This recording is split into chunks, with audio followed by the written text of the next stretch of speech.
Assalamualaikum. I hope you all are doing well. So the topic I'm going to discuss today is the role of top management in business policy and strategic management process. So let's move towards our slides.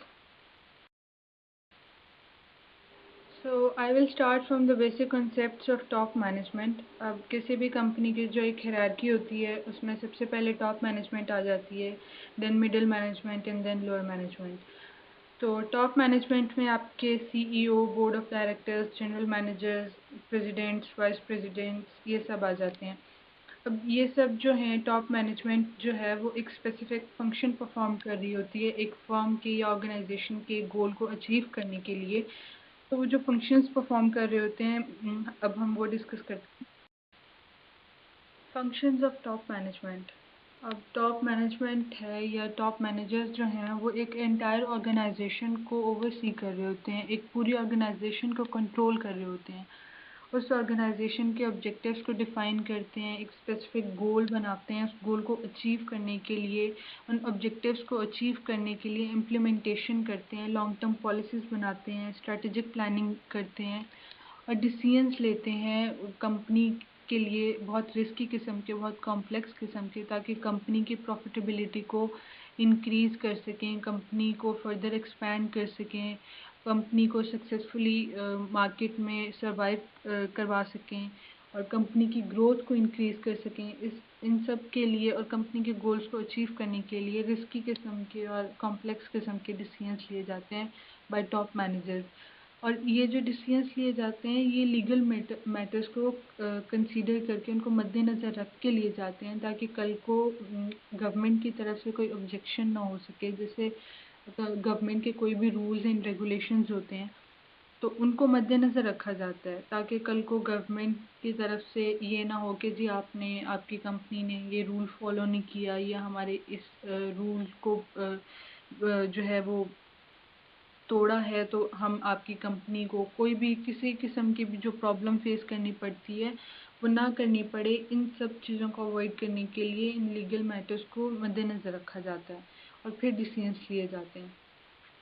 और यही top managers जो होते हैं वो फिर middle management और lower management को भी अपॉइंट कर रहे होते हैं, उनको अपॉइंट भी कर रहे होते हैं और हायरार्की वाइज उनमें जो गोल अचीव करने के लिए जो टास्क होते हैं वो भी असाइन किए जाते हैं। अब किसी भी गोल को अचीव करने के लिए सिर्फ अकेली टॉप मैनेजमेंट तो काम नहीं कर सकती ना, वो तो ऑब्जेक्टिव्स डिफ़ाइन करती है, गोल डिफ़ाइन करती है और फिर वो hierarchy wise from top to bottom सबको टास्क असाइन किए जाते हैं, ताकि एक सक्सेसफुली उस गोल को अचीव किया जाए, इफ़ेक्टिवली अचीव किया जाए। कोई भी ऑर्गेनाइजेशन है, जैसे कोई एजुकेशनल इंस्टीट्यूट है फॉर एग्जांपल, तो उनका ऑब्जेक्टिव अगर है कि हमने क्वालिटेटिव एजुकेशन प्रोवाइड करनी है, तो ये बहुत ज़रूरी है कि वो पहले से अपने ऑब्जेक्टिव्स को, अपने गोल्स को डिफ़ाइन करें कि जी हमने एचईसी के क्राइटेरिया पे पूरा उतरना है और अपने स्टूडेंट्स को क्वालिटेटिव एजुकेशन देनी है। अब जब ये ऑब्जेक्टिव्स ही अगर उन्होंने पहले से डिफ़ाइन नहीं किए होंगे तो वो फर्दर अपने जो इंस्टीट्यूट है उसको फर्दर नहीं काफ़ी देर तक चला सकेंगे, मार्केट में काफ़ी देर तक सर्वाइव नहीं कर सकेंगे। तो ये सारे जो काम होते हैं वो टॉप मैनेजमेंट के होते हैं, वो स्पेसिफिक फंक्शन परफॉर्म कर रहे होते हैं और मिडल और लोअर मैनेजमेंट से परफॉर्म करवा भी रहे होते हैं। Then come towards strategic management. अब कंसीडर करें कि कोई भी बिज़नेस एंटिटी है तो उसके लिए सबसे ज़्यादा ज़रूरी ये होता है कि वो मार्केट में सर्वाइव कर सके और मार्केट में अपने कंपेटिटर को एक टफ कंपटीशन दे सके। तो इस सर्वाइवल के लिए ज़रूरी है कि वो इफ़ेक्टिव स्ट्रैटेजी बनाए और इफ़ेक्टिव स्ट्रैटेजी हम लोग स्ट्रैटेजिक मैनेजमेंट के थ्रू बना सकते हैं। Strategic management basically है क्या, identification and description of the strategies that managers can carry so as to achieve better performance and a competitive advantage for their organization. Strategic management basically strategy को identify करना, formulate करना, बनाना, describe करना, implement करना, ये सब चीज़ें strategic management के अंदर आ जाती हैं और ये सब चीज़ें मैनेजर्स करते हैं। मैनेजर स्ट्रेटजीज बनाते हैं, उनको इम्प्लीमेंट करते हैं ताकि एक कंपनी की बेटर परफॉर्मेंस को अचीव कर सकें और उसके कंपेटिटिव एडवांटेज को इंश्योर कर सकें, किसी भी ऑर्गेनाइजेशन को मार्केट में अच्छे से सरवाइव करवा सकें। इन सब चीज़ों के लिए स्ट्रेटजी बनाई जाती है और वो मैनेजर्स बनाते हैं। और वो स्ट्रेटजी बनाने के लिए हमें कुछ चीज़ें कंसीडर करनी पड़ती हैं, जैसे resources, assessment of internal and external environment. अब उन रिसोर्सेज को, कंपनी के जो भी रिसोर्सेज हैं उनको मद्देनज़र रखते हुए, और इंटरनल उसके जो स्ट्रेंथ एंड वीकनेसेस हैं, और एक्सटर्नल थ्रेट्स एंड अपॉर्चुनिटीज़ को कंसीडर करके उनको असेस करके स्ट्रेटजीज बनाई जाती हैं। तो इन सब चीज़ों के लिए ज़रूरी है कि मैनेजर के पास एक थॉरो नॉलेज हो और उसकी एनालाइजिंग पावर बहुत अच्छी हो, कि वो इन फैक्टर्स को बहुत अच्छे से एनालाइज करके बंडल ऑफ डिसीजंस ले सके और उन डिसीजंस को इफ़ेक्टिवली जो है इम्प्लीमेंट कर सके। क्योंकि बहुत नंबर ऑफ चॉइसेस को कंसीडर करना पड़ता है, और उन चॉइसेस में से एक राइट चॉइस को या राइट ऑप्शन को फिर इम्प्लीमेंट करवाना पड़ता है, उस पर एक्ट करना पड़ता है। तो इन सब चीज़ों के लिए ज़रूरी है कि मैनेजर के पास एक थॉरो नॉलेज हो, ताकि वो एक कंपनी के कंपेटिटिव एडवांटेज को इंश्योर कर सके। इन सब चीज़ों के लिए स्ट्रेटेजिक मैनेजमेंट प्रोसेस बहुत ज़रूरी होता है, बहुत इफ़ेक्टिवली अपनी ऑर्गेनाइजेशन को रन करने के लिए। Survival of fittest. Survival of fittest एक स्टेटमेंट है जो कि हमें डार्विन ने दी थी, and according to Darwin, fittest are not the largest organization but are those who can change according to environment. Darwin के अकॉर्डिंगली फिटेस्ट ऑर्गेनाइजेशंस वो नहीं है जो कि बहुत लार्ज हैं, बल्कि वो हैं जो कि इन्वायरमेंट के अकॉर्डिंगली अपनी स्ट्रेटजीज में चेंज ला सकते हैं, सक्सेसफुली चेंज को अडेप्ट कर सकते हैं, इनोवेशन ला सकते हैं। अब ऐसा नहीं है कि आपके फर्म ने एक स्ट्रेटजी बना ली और एट द एंड तक वही चलेगी, वही स्ट्रेटजी हमने हमेशा फॉलो करनी है। नहीं, ऐसा नहीं है। आपको अपनी स्ट्रेटजी को टाइम टू टाइम चेंज करना पड़ता है, तभी आप मार्केट में सक्सेसफुली सर्वाइव कर सकते हैं। अब जैसे देख लें कि पहले के ज़माने में जो अ, पढ़ाया जाता था वो ब्लैक बोर्ड्स पे पढ़ाया जाता था या वाइट बोर्ड्स पे पढ़ाया जाता था। अब बहुत ज़्यादा इनोवेशन आ गई है, क्योंकि टेक्नोलॉजी का दौर है और टेक्नोलॉजी बहुत एडवांस हो गई है, बहुत जल्दी जो है इसमें इनोवेशंस आ रही हैं। तो अब ऑनलाइन सिस्टम्स आ गए हैं, लैपटॉप पे पढ़ाया जाता है, मोबाइल्स पे पढ़ाया जाता है, पढ़ा जाता है। तो काफ़ी इस तरह की चेंजिंग्स आ रही हैं एनवायरनमेंट में। तो एक कंपनी को भी चाहिए कि वो टाइम टू टाइम अपनी स्ट्रेटजी को चेंज करता रहे। ऐसे ही नहीं कि बस एक ही दफ़ा बन गई तो जी बस बन गई। तो जब टाइम टू टाइम चेंज करते रहेंगे तभी वो मार्केट में सर्वाइव कर सकेंगे, सक्सेसफुल हो सकेंगे। जैसे कि एप्पल की एग्जांपल है हमारे सामने, उन्होंने भी अपनी स्ट्रेटेजिक मैनेजमेंट को बहुत इफ़ेक्टिव तरह से वो लेके चले हैं, तभी आज इतने सक्सेसफुल हैं अपने प्रोडक्ट्स में। जो है न्यू इनोवेशन, न्यू फीचर्स वो इंट्रोड्यूस करवाते रहे हैं according to the environmental changes. तो इसी वजह से वो आज सक्सेसफुल हैं।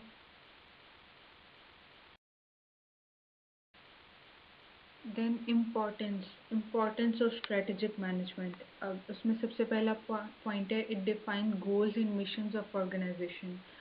अब स्ट्रेटेजिक मैनेजमेंट के थ्रू हम किसी भी कंपनी के मिशंस को, उसके विजन्स को, उसके गोल्स को डिफाइन कर सकते हैं। जैसे फॉर एग्जांपल मैं अगर हूँ, मेरा मिशन है कि जी मैंने एजुकेशनल इंडस्ट्री में रेवोल्यूशन लाना है, तो उसके लिए सबसे पहले मैं ऑब्जेक्टिव्स बनाऊंगी, देन स्ट्रेटजी बनाऊंगी, उन स्ट्रेटजी को इम्प्लीमेंट करूंगी, इवेलुएट करूंगी। ऑब्जेक्टिव्स बनाने के बाद जैसे फॉर एग्जांपल मैं स्ट्रेटजी बनाऊंगी कि जी मैंने कोई भी मीडियम चूज़ करना है, उसके थ्रू मैं रेवोल्यूशन ला सकती हूँ। जैसे यूट्यूब वीडियोस के थ्रू या यूट्यूब लेक्चर्स के थ्रू मैं एजुकेशनल इंडस्ट्री में रेवोल्यूशन ला सकती हूँ। तो मैं ये स्ट्रेटजी बनाने के बाद उसको इम्प्लीमेंट करूँगी, देन उसको एवेलुएट करूँगी। तो ये सारा जो प्रोसेस है ये हम स्ट्रेटेजिक मैनेजमेंट के थ्रू कर सकते हैं। Secondly, helps organization to be proactive. Proactive approach हमारे पास होती है प्रिवेंटिव एक्शंस, एडवांस में ही प्रिवेंटिव एक्शंस ले लेना, के बजाय इसके कि जी कोई गलती हो और उसके बाद हम उसको ठीक करें, उसको ठीक करने के लिए कुछ एक्शंस लें, कोई स्ट्रेटजी बनाएं।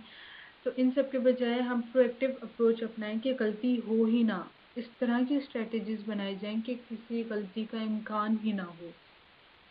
तो ये हम स्ट्रेटेजिक मैनेजमेंट के थ्रू कर सकते हैं। Then provides framework for decision making. ये हम पढ़ चुके हैं कि जैसे बंडल ऑफ चॉइसेस होती हैं, बंडल ऑफ ऑप्शंस होते हैं, और उनमें से एक राइट ऑप्शन को कंसीडर करके डिसीजन लेना पड़ता है और उसको इम्प्लीमेंट करना पड़ता है, एक्ट करना पड़ता है। तो स्ट्रेटेजिक मैनेजमेंट इस सारे डिसीजन मेकिंग प्रोसेस के लिए फ्रेमवर्क प्रोवाइड करती है। Then help organization to develop certain core competencies। ये भी पढ़ चुके हैं कि जी स्ट्रेटेजिक मैनेजमेंट के थ्रू हम किसी भी कंपनी की कंपेटिटिव एडवांटेज को, उसकी कोर कॉम्पिटेंसीज को इंश्योर कर सकते हैं और उसको इन्हांस कर सकते हैं। Then it serves as a CDM against mistakes and pitfalls। CDM हमारे पास कॉर्पोरेट डिफेंस मैकेनिज्म को कहते हैं कि जो स्ट्रेटेजिक मैनेजमेंट अगर हम फॉलो कर रहे हैं तो वो हमारे लिए सीडीएम का काम करेगा कि मिस्टेक्स और पिटफॉल्स और फेलियर को अवॉइड करेगा। और सीडीएम मतलब एक डिफेंस मैकेनिज्म है और स्ट्रेटेजिक मैनेजमेंट के थ्रू हम सीडीएम को अप्रोच कर सकते हैं। Then come towards strategic management process. अब स्ट्रेटेजिक मैनेजमेंट प्रोसेस में 4 बेसिक एलिमेंट्स हैं हमारे पास। First one is environmental scanning, second strategy formulation, then strategy implementation, and the last one is strategy evaluation. अब वन बाय वन हम इन सब 4 elements को डिस्कस करते हैं इन नेक्स्ट स्लाइड्स में। स्ट्रेटेजिक मैनेजमेंट प्रोसेस में सबसे पहला हमारे पास जो एलिमेंट है वो है एनवायरमेंटल स्कैनिंग। Environmental scanning क्या है? Process of collecting and providing information for strategic management, and it helps analyzing the external and internal factors influencing an organization। Environmental scanning के जी कुछ factors होते हैं जो business को influence कर रहे होते हैं, business को affect कर रहे होते हैं। वो economic factors भी हो सकते हैं, demographic factors हो सकते हैं, technological, legal, international, किसी भी किस्म के factors हो सकते हैं जो business को affect कर रहे होते हैं। इन्वायरमेंटल स्कैनिंग क्या है? उन फैक्टर्स को स्टडी करना, उनको कलेक्ट करना, उनको एनालाइज करना कि उनको स्टडी करने के बाद हमें पता चल सके कि जी जो हमारा बिजनेस है उनके इंटरनल उसकी स्ट्रेंथ और वीकनेसेस क्या हैं और उसको एक्सटर्नली क्या अपॉर्चुनिटीज़ और थ्रेट्स उसको फेस करने पड़ रहे हैं। ये सारे फैक्टर्स स्टडी करने के बाद हम इन चीज़ों को बहुत इजीली एनालाइज कर सकते हैं। तो ये इन्वायरमेंटल स्कैनिंग जो है ये कॉन्टीन्यूस प्रोसेस है। ऐसा नहीं है कि आपके बिजनेस ने बस एक दफ़ा इन्वायरमेंटल स्कैनिंग कर ली, फैक्टर्स को स्टडी कर लिया एंड दैट्स इट। नहीं, आपको time to time environmental changes के साथ ये चीज़ें अडेप्ट करनी पड़ेंगी, बार बार करनी पड़ेंगी कि हर दफ़ा स्टडी करना पड़ेगा कि अब कौन से फैक्टर्स हैं जो बिज़नेस को इफ़ेक्ट कर रहे हैं। उनको मॉनिटर करना पड़ेगा ताकि हम जो न्यू अपॉर्चुनिटीज़ हैं और जो न्यू थ्रेट्स हैं उनको हम फेस कर सकें, उनको हम पता लगा सकें, उनको एनालाइज कर सकें और उसी हिसाब से फिर हम अपने बिजनेस को आगे एक्सपेंड कर सकें। ये एक मतलब डायनामिक प्रोसेस है, सिचुएशन बेस्ड प्रोसेस है। ऐसा नहीं है कि मतलब एक दफ़ा हो गया। डायनामिक प्रोसेस है, आपको टाइम टू टाइम करना पड़ेगा। और इसका एनवायरमेंटल स्कैनिंग का बेसिकली ऑब्जेक्टिव ये है कि हम एनवायरनमेंट को अंडरस्टैंड कर सकें, उसके जो फैक्टर्स हमें इन्फ्लुएंस कर रहे हैं उसका पता लगा सकें, हमारे कंपेटिटर्स क्या हैं, हमारे कंपेटिटर्स के करंट ऑपरेशंस, उनके करंट प्लान्स, ये सब क्या हैं, और ये सब एनालाइज करके ताकि हम एक अप्रोप्रिएट स्ट्रैटेजी हम फॉर्मुलेट कर सकें, एक अच्छी स्ट्रैटेजी बना सकें, हम अपनी लॉन्ग टर्म पॉलिसीज़ बना सकें, अपने कंपेटिटर को टफ कंपटीशन दे सकें। ये सब इन सब चीज़ों के लिए ज़रूरी है, स्ट्रेटेजिक फॉर्मेशन के लिए ज़रूरी है कि हम एनवायरमेंटल स्कैनिंग करें, सबसे पहले अपने फैक्टर्स को स्टडी करें। तो ये इसका बेसिक पर्पज़ है। एनवायरमेंटल स्कैनिंग के बाद हमारे पास नेक्स्ट एलिमेंट है strategy formulation. Strategy formulation is a process of deciding best course of action for accomplishing organizational objectives and development of long-term plans।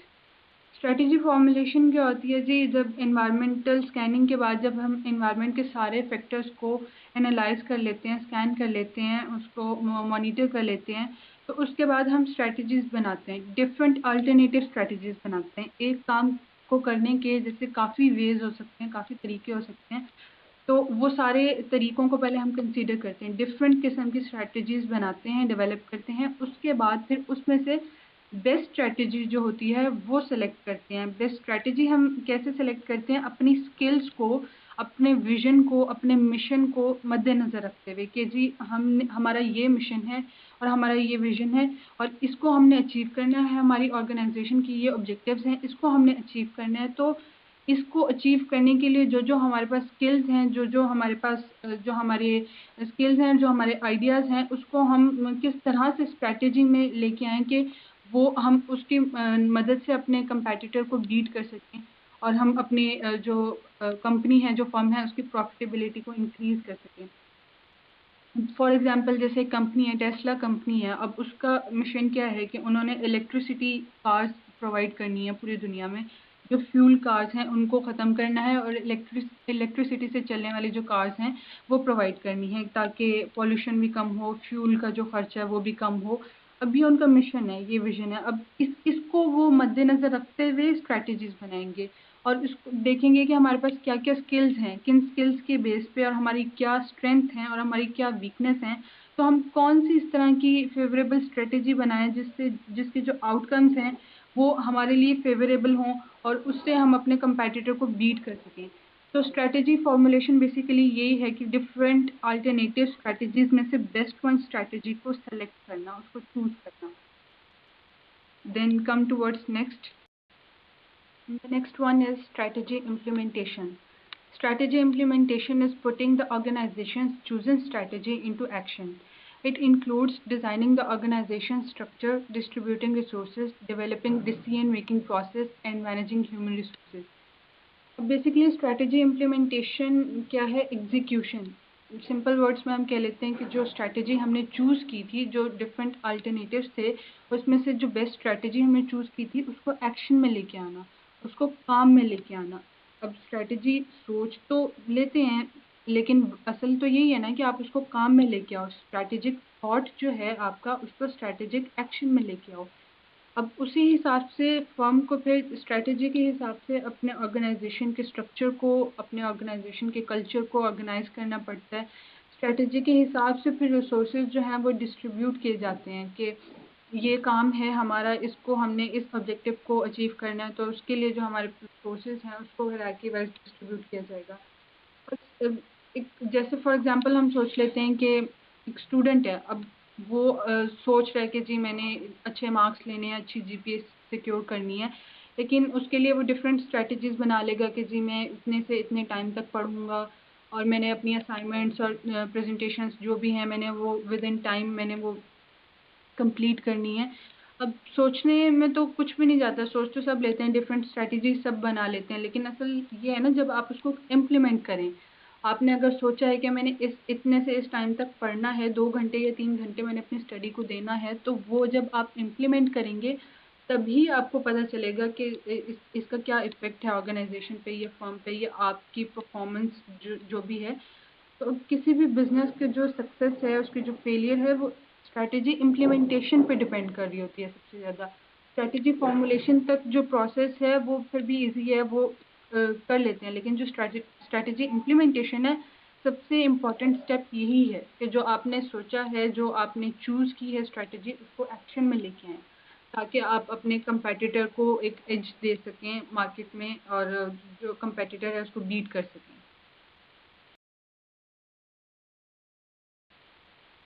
Then the last one is strategy evaluation. Strategy evaluation is measuring performance, and that evaluation makes sure that the implementation of strategy meets the organizational objective. Strategy evaluation basically ये होती है कि जो हमने strategy implement की है, जो हमने टारगेट सेट किए हैं, कंपनी ने जो भी टारगेट सेट किए हैं, जो भी ऑब्जेक्टिव्स उसके हैं, आया वो कंपनी वो टारगेट वो अचीव कर रही है कि नहीं कर रही, उसकी परफॉर्मेंस क्या है। जो स्ट्रैटेजी हमने इम्प्लीमेंट की है, उसके बाद हम कंपनी की फर्म की परफॉर्मेंस को इवैल्यूएट करते हैं, चेक करते हैं, एनालाइज करते हैं कि उसकी परफॉर्मेंस किस तरह की है, उसके जो ऑब्जेक्टिव्स हैं, जो गोल्स हैं, वो अचीव हो रहे हैं या नहीं हो रहे हैं। अगर उसमें कहीं कोई प्रॉब्लम आ रही है, तो हम क्या करेक्टिव मेजर ले सकते हैं कि वो जो प्रॉब्लम है उसको हम कंट्रोल कर लें, उसको हम सॉल्व कर लें। इसकी डिफरेंट प्रोसेस होते हैं स्ट्रेटजी इवैल्यूएशन के। सबसे पहले जो मैनेजमेंट है वो एक टारगेट को, एक परफॉर्मेंस को, स्टैंडर्ड को वो सेट करती है और एक लिमिट को सेट करती है। उसके बाद वो चेक करती है कि जो हमारी एक्चुअल परफॉर्मेंस है वो हमारी जो हमने टारगेट सेट किया था, जो हमारे हमने स्टैंडर्ड सेट किया था, एक्चुअल परफॉर्मेंस उसको मीट कर रही है कि नहीं कर रही। उन दोनों को मैच करके देखते हैं। फिर उसमें देखते हैं कि कहीं डेविएशन तो नहीं आ रही। थर्ड थर्ड वन में हम ये देखते हैं कि वो जो हमारी एक्चुअल परफॉर्मेंस और जो हमारे एक्सपेक्टेड स्टैंडर्ड था उसमें कहीं डेविएशन तो नहीं आ रही।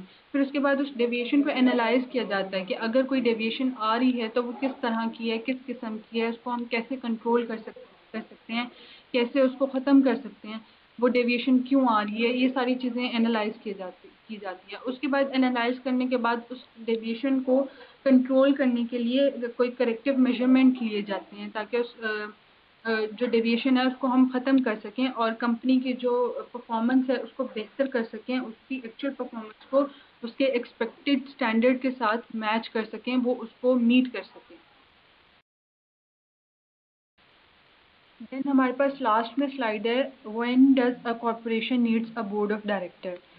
अब किसी भी कॉर्पोरेशन को बोर्ड ऑफ डायरेक्टर की ज़रूरत क्यों होती है? ऑब्वियसली जब एक फर्म बनती है, एक ऑर्गेनाइजेशन जब बनती है तो उसमें सिर्फ कुछ मेंबर्स या कुछ एम्प्लॉयज़ तो काम नहीं कर सकते ना।